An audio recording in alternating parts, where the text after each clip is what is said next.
welcome to Verbal Tea, the journaling podcast where we focus more on our own inner voices than the voices around us. Each week, we explore topics through journal entries.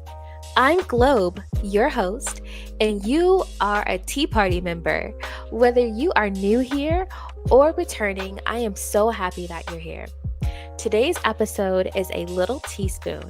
I call it that because it's just me giving you a dose of my reflections of this month's topic, as well as sharing things that you guys journaled with me. Yes, the tea party is growing. People have been sharing things far and wide about these past 2 episodes. If you're new here, let me just tell you, this month we covered fatherhood. And I spoke to 2 amazing Black fathers, one being my childhood friend who is a father to a young daughter, and one being my father. Yes, my father journaled with me, and you can check those out on the first 2 episodes of season 2. Friends and strangers, listen to those episodes, read my blog where you can catch those journal entries, and wrote some really heartfelt things. Some of them were personal, some of them want to speak on the show themselves, but there is one that I really wanted to read to you guys, and I got their permission. I even got her permission to read her name and shout her out. One of the journal prompts on our blog is, how do you define a father? And she wrote a poem on it, and I'm going to read it to you guys. Now, bear with me. I am a podcaster.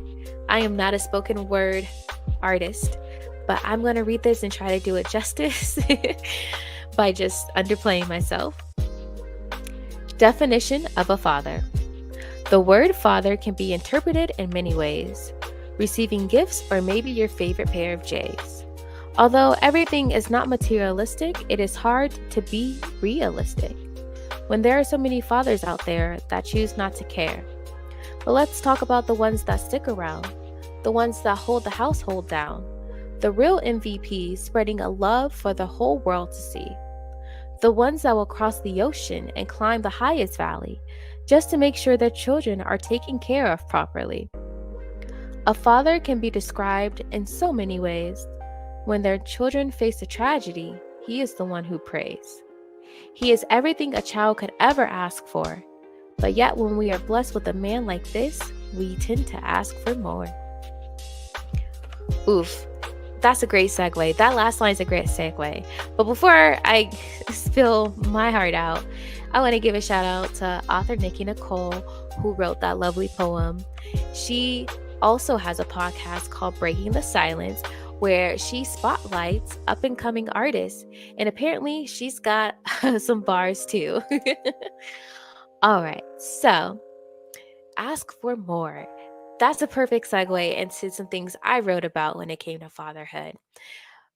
My father and I have a complicated relationship, which is common between people and their fathers.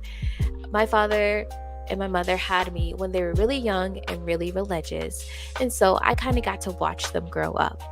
I remember my father being my age, like I remember it. So it was a little different, you know? Got to see his different hairstyles and all kinds of things. And I have to be honest and tell you, I would never have imagined that he would have been the officiant of my wedding, because 6 years ago, I didn't even think I would invite him to a wedding. But we've grown so much. My father has taught me the importance of self-awareness and of repentance, and how love is truly an action and a constant investment. And he's really reflected that. He's walking the talk. And so I have to give him props for that, because without that, we wouldn't be talking today. When I was writing, there was something that I realized, and I want to read it to you guys. I can't deny that the father can have a great impact by how they support the mother.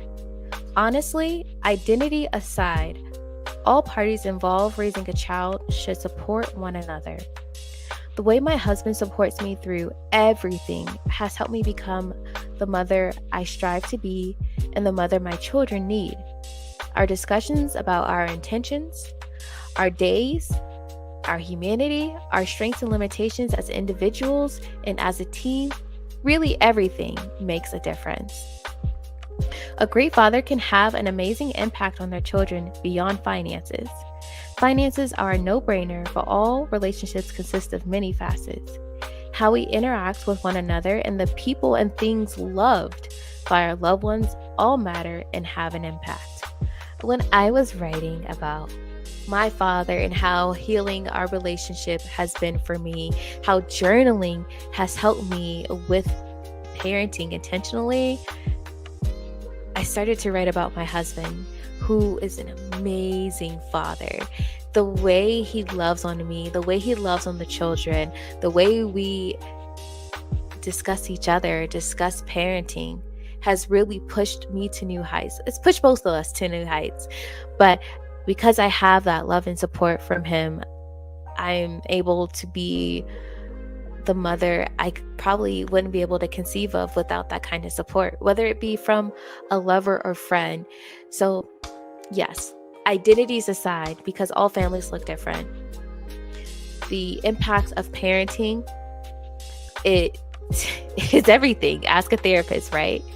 But when it comes to pouring into children, we have to pour into who's pouring into children.